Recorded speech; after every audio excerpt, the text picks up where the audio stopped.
ನಮಸ್ತೆ. ಈ ವಿಡಿಯೋವನ್ನು ವೀಕ್ಷಿಸುತ್ತಿರುವ ಎಲ್ಲ ನನ್ನ ರಾಯರ ಭಕ್ತರಿಗೂ ವಂದನೆಗಳು. ಗುರುಬ್ರಹ್ಮ ಗುರುವಿಷ್ಣು ಗುರುದೇವೋ ಮಹೇಶ್ವರ ಗುರು ಸಾಕ್ಷಾತ್ ಪರಬ್ರಹ್ಮ ತಸ್ಮೈ ಶ್ರೀ ಗುರುವೇ ನಮಃ. ಪೂಜ್ಯಾಯ ರಾಘವೇಂದ್ರಾಯ ಸತ್ಯಧರ್ಮ ರಥಾಯ ಚ ಭಜತಾಂ ಕಲ್ಪವೃಕ್ಷಾಯ ನಮತಾಂ ಕಾಮಧೇನುವೆ.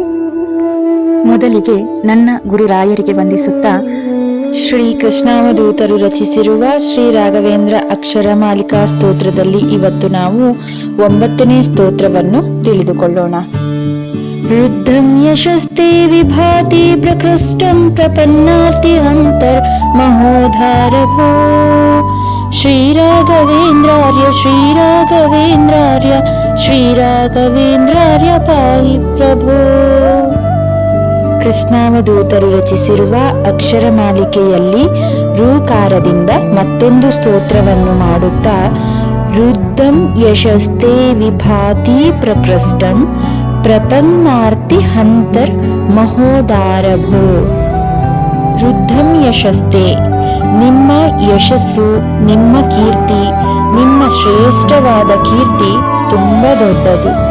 ಪ್ರಕೃಷ್ಟವಾದ ಕೀರ್ತಿ ಏನಂತ ಇದೆ? ರಾಯರಿಗೆ ಇರುವಂತಹ ಕೀರ್ತಿ ಏನು? ಪ್ರಪನ್ನಾರ್ತಿ ಹಂತರ್ ಮಹೋದಾರ ಪ್ರಭು. ಯಾರು ನಿಮಗೆ ಪ್ರಪನ್ನರು? ನೀವೇ ನನಗೆ ಗತಿ ಅಂತ ಯಾರು ನಿಮ್ಮಲ್ಲಿ ಬೇಡಲಿಕ್ಕೆ ಬಂದಿದ್ದಾರೆ ಅವರ ದುಃಖವನ್ನೆಲ್ಲ ದೂರ ಮಾಡುತ್ತಾರೆ ಅನ್ನುವಂತಹ ದೊಡ್ಡ ಕೀರ್ತಿ ಜಗತ್ತಿನಲ್ಲಿ ಹರಡಿದೆ. ನೋಡಿ, ಈ ಕೀರ್ತಿ ಸುಮ್ಮನೆ ಬರುವುದಿಲ್ಲ. 10 ಜನರ ನೋವನ್ನು ನೀಗಿದ್ದರೆ ಮಾತ್ರ ಈ ಕೀರ್ತಿ ಶಾಶ್ವತವಾಗಿ ಉಳಿಯುತ್ತದೆ. ಹಣ ಕೊಟ್ಟೋ ಅಥವಾ ಯಾವುದೋ ಮಾಧ್ಯಮದಿಂದ ಕೀರ್ತಿಯನ್ನು ಹರಡಬಹುದು. ಆದರೆ ವ್ಯಕ್ತಿಯಲ್ಲಿ ಯೋಗ್ಯತೆ ಇಲ್ಲ ಅಂದ್ರೆ ಅದು ಕೆಲವೇ ದಿನಕ್ಕೆ ಸುಳ್ಳು ಅಂತ ಗೊತ್ತಾಗಿ ಬಿಡುತ್ತದೆ. ಆದರೆ ರಾಘವೇಂದ್ರ ಸ್ವಾಮಿಗಳ ಬಗ್ಗೆ ಇರುವಂತಹ ಕೀರ್ತಿ ದಿನೇ ದಿನೇ ಹೆಚ್ಚಾಗ್ತಾ ಇದೆ ವಿನಃ ಕಮ್ಮಿ ಆಗ್ತಾ ಇಲ್ಲ. ಅಲ್ಲಿ ಹೋಗುವ ಭಕ್ತರು ಕಮ್ಮಿ ಆಗ್ತಾ ಇಲ್ಲ. ರಾಯರ ಮೃತ್ತಿಕಾ ಬೃಂದಾವನಗಳು ಕಡಿಮೆ ಆಗ್ತಾ ಇಲ್ಲ. ಇನ್ನೂ ವಿಶೇಷ ಅಂದ್ರೆ ಹೋದಲ್ಲೆಲ್ಲ ಅವರನ್ನು ಆರಾಧನೆ ಮಾಡುವವರಿಗೆ, ನಂಬಿದವರಿಗೆ ಅವರು ಅನುಗ್ರಹ ಮಾಡುತ್ತಾ ಇದ್ದಾರೆ. ಇವತ್ತಿಗೂ 360 ವರ್ಷ ಆಯಿತು ರಾಯರು ಬೃಂದಾವನಸ್ಥರಾಗಿ.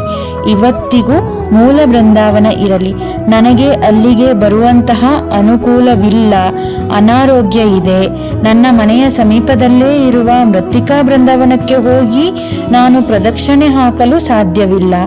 ಇದ್ದಲ್ಲೇ ನಾನು ನಿಮಗೆ ಕೈ ಮುಗಿಯುತ್ತೇನೆ ಅಂದರೂ ಅನುಗ್ರಹ ಮಾಡುವಂತಹ ಕೃಪಾಶೀಲರು. ಯಾರು ಪ್ರಪನ್ನರು, ನೀವೇ ನನಗೆ ಗತಿ, ನಿಮ್ಮನ್ನೇ ನಂಬಿದ್ದೇನೆ, ನಿಮ್ಮನ್ನ ಬಿಟ್ಟು ನನಗೆ ಬೇರೆ ಇಲ್ಲ ಅಂತ ಯಾರು ನಂಬುತ್ತಾರೆ ಅವರಿಗೆ ಎಲ್ಲವನ್ನೂ ಕೊಡುವಂತಹ ಉದಾರ ಮನಸ್ಸು. ಶ್ರೀ ಕೃಷ್ಣಾರ್ಪಣಮಸ್ತು. ಖಂಡಿತ ರಾಯರಿದ್ದಾರೆ. 10ನೇ ಸ್ತೋತ್ರದೊಂದಿಗೆ ಮುಂದಿನ ವಾರ ಸಿಗುತ್ತೇನೆ. ಈ ವಿಡಿಯೋವನ್ನು ವೀಕ್ಷಿಸುತ್ತಿರುವ ನನ್ನ ನೆಚ್ಚಿನ ಎಲ್ಲ ವೀಕ್ಷಕರಿಗೂ ನಮಸ್ಕಾರ. ಎಲ್ಲರಿಗೂ ಒಳ್ಳೆಯದಾಗಲಿ, ಒಳ್ಳೆಯದೇ ಆಗುತ್ತೆ.